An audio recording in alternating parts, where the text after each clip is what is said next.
அன்பு தமிழ் நெஞ்சங்களுக்கு வணக்கம். ஃபர்ஸ்ட் ஷோ நிகழ்ச்சிக்கு உங்களை அன்போடு வரவேற்கின்றேன்.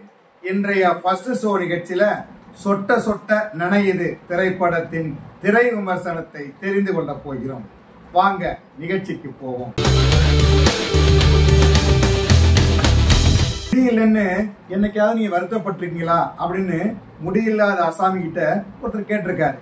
அதுக்கு அவர் சொன்னாராம், முடியவில்லை என்றால்தான் வருத்தப்படணும் அப்படின்னு பதில் சொல்லியிருக்காரு. கிண்டலா சொல்லியிருக்காரு. அது மாதிரி முடியில்லாத ஒரு வழுக்கை தலை இளைஞரை பற்றிய கதை தான் இந்த படத்தோட கதை. இந்த படத்தினுடைய கதாநாயகன் நிசாந்த் ரூசோ. அவர் வழுக்கத்தலை, சின்ன வயசுல இருந்தே வழுக்கத்தலை. அவங்க அப்பாவுக்கும் அப்படிதான் இருக்கும், இவருக்கும் அப்படிதான் இருக்கும். அதனால அது பெருசா எடுத்துக்க மாட்டாரு. ஆனா கல்யாண வயசு வரும்போது எவ்வளவு வசதியா இருந்தாலும் சொட்டத்தலை அப்படின்னு தான் சொல்லுவாங்க. எந்த பொண்ணாவது கட்டிக்க முன் வருவாங்களா? நிறைய பொண்ணு ரிஜெக்ட் பண்றாங்க. பாக்குற இடமெல்லாம் பையன் வழுக்கத்தலை அப்படின்னு சொன்னதும் ரிஜெக்ட் ஆயிடுது. அதனால கல்யாணமே வேண்டாம் அப்படின்னு பிடிவாதமா இருப்பார். இருந்தாலும் பெற்றோர்கள் சும்மா இருப்பாங்களா? நிறைய வரன் பார்ப்பாங்க, நிறைய போட்டோஸ் வரும், பெண்களை பார்ப்பாங்க. பெண்கள் வழக்கம் போலவே ரிஜெக்ட் பண்ணுவாங்க. பையனுக்கு சொட்டத்தலை இப்படி வாழ்றது. இதையெல்லாம் தெரிந்து கொண்ட எதிர்வீட்டு ஷாலினிக்கு அவர் ரொம்ப பிடிக்கும். அதனால கல்யாணத்துக்கு சம்மதிப்பாரு.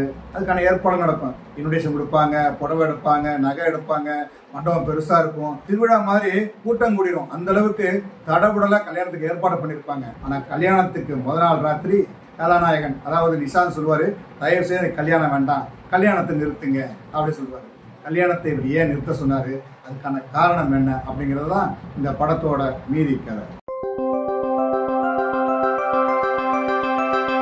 இந்த படத்தின் கதாநாயகனாக நடித்திருக்கிறார் நிசாந்த் ரூசோ. இவர் கொஞ்சம் படம் தான் நடிச்சிருக்காரு. நல்ல கதைகளை தேர்வு பண்ணி தொடர்ந்து நடிச்சிட்டு இருக்காரு. இந்த படமும் ஒரு நல்ல கதை தான், அதான் தேர்ந்தெடுத்து வச்சிருக்காரு. இந்த சின்ன வயசுல வழுக்கத்தலையோட நடிக்கணுமா அப்படின்னு நிறைய பேர் யோசிப்பாங்க. வழுக்கத்தலை உள்ளவங்கள விக்கு போட்டு நடிக்கிற காலம் இது. ஆனா இவர் படத்துக்காக முடியை இழந்து வழுக்கத்தலையோட நடிச்சிருக்கிறார். வழுக்கை தலை இளைஞனுக்கு உள்ள வேதனை, வலி, அவமானம், ஆசைகள் எல்லாத்தையுமே சிறப்பா வெளிப்படுத்தி நடிச்சிருக்கிறார். இந்த படத்திற்கு 2 கதாநாயகிகள். ஒருவர் பிக் பாஸ் வர்ஷினி, இன்னொருவர் ஷாலினி. 2 பேருமே கிடைத்த வாய்ப்பை நன்றாக பயன்படுத்தி கொண்டு அந்த பாத்திரத்திற்கு சிறப்பு சேர்த்திருக்கிறார்கள். திருமண தரகராக ரோபோ சங்கர், KPY யோகி, KPY வினோத், KPY ராஜ், புகழ் என படத்தில் நிறைய பேர் நடித்திருக்கிறார்கள். இந்த படத்திற்கு ரயீஸ் ஒளிப்பதிவு செய்திருக்கிறார். அதாவது ஒரு வீடு தான், பெரும்பகுதி காட்சிகள்லாம் ஒரு வீட்டுக்குள்ள நடக்குது. அதாவது செட்டிநாடு ஹவுஸ் சொல்லி ஒரு பிரம்மாண்டமான வீடு. அந்த வீட்டுல தான் ஒரு பணக்கார பையன் இல்லையா, அதனால ஒரே வீட்டுல தான் கதை நடக்குது. ஒரே வீட்டுல கதை நடந்தாலும் காட்சிகளை வெவ்வேறு கோணங்களை எடுத்து படத்தோடு இணைந்து போயிருக்கிறார். இந்த படத்திற்கு ராம் சதீஷ் படத்தொகுப்பு செய்திருக்கிறார். ஒரு இயல்பான கதை, அதற்கான படத்தொகுப்பை அவர் கொடுத்திருக்கிறார். இந்த படத்திற்கு ரஞ்சித் உன்னி இசையமைத்திருக்கிறார். பாடல்கள்லாம் அருமையா இருக்குது, கேட்டுக்கிட்டே இருக்கலாம் போல இருக்கு. அந்த அளவுக்கு இனிமையான பாடல்களை கொடுத்திருக்கிறார். பின்னணி இசையிலும் நல்லாவே பண்ணியிருக்கிறாரு. இந்த படத்தின் கதை எழுதி இயக்கி இருக்கிறார் நவீன் எஸ். கண் பார்வை தெரியாதவர்கள், காது கேளாதவர்கள், வாய் பேச முடியாதவர்கள், உடல் ஊனமுற்றோர், அதாவது நொண்டியா இருப்பாங்க, குள்ளமா இருப்பாங்க இல்லையா, அவர்களுக்கெல்லாம் வலியும் வேதனையும் இருக்கும்.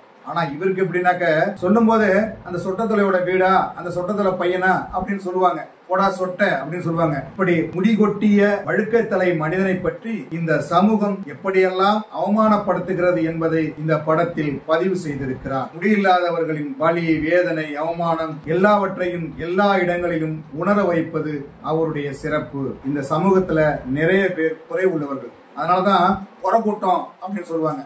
நிறைவான மனசு சில பேருக்கு தான் இருக்குது. நிறைவான மனசு உள்ளவங்க, பரந்த மனசு உள்ளவங்க இந்த மாதிரி முடியில்லாதவங்களையோ இல்ல குருடர்களையோ இல்ல குள்ளமா இருப்பவங்களையோ கல்யாணம் பண்ணிக்குவாங்க. ஊனம் ஒரு குறை இல்லைன்னு சொல்றாங்க இல்லையா, அது மாதிரி வழுக்கத்தலையும் ஒரு குறை இல்லை. இந்த படத்தின் மூலமாக, இந்த கதாபாத்திரத்தின் மூலமாக குறையோடு இருக்காதீங்க, நிறைவான மனசோட இருங்க அப்படின்னு சொல்லியிருக்காரு. என்ன நேயர்களே, சொட்ட சொட்ட நினைது திரைப்படத்தின் திரை விமர்சனத்தை தெரிந்து கொண்டீர்களா? சரி, தமிழ் வலைக்காட்சியை தொடர்ந்து பாருங்கள். தமிழ் வலைக்காட்சியை லைக் பண்ணுங்க, ஷேர் பண்ணுங்க, கமெண்ட் பண்ணுங்க, சப்ஸ்கிரைப் பண்ணுங்க. தமிழ் வலைக்காட்சியின் புதிய அப்டேட்டுகள் உடனுக்குடன் உங்களுக்கு தெரிய வர அருகில் உள்ள பெல் பட்டனை மறக்காமல் அமுக்குங்க. கலை இலக்கியம் யாவும் மக்களுக்கு.